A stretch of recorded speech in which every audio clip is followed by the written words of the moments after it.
এবার আমি জল রং করে নেব।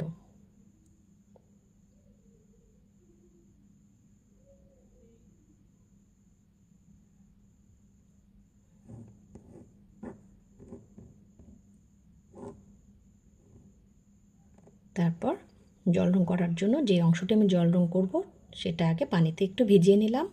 তারপর এই জল রংটা আমি অ্যাপ্লাই করছি। খুব ভালোভাবে খেয়াল করো যে পাখিটি উপরের অংশটা একটু কালো, পানির সাথে মিশিয়ে আমি কালো রংটি করছি। তারপর ধীরে ধীরে যদি আরেকটু গাঢ় দেওয়ার দরকার পড়ে আমি পরবর্তীতে শুকানোর পরে দিব। ছোট বন্ধুরা, তারপর নিচের অংশটি হলো হালকা নীল দিয়ে দিচ্ছি, আর যেখানে ছায়া পড়েছে সেখানে আমি একটু গাঢ় নীল ব্যবহার করেছি। পাখিটি আসলে এত চমৎকার ছিল।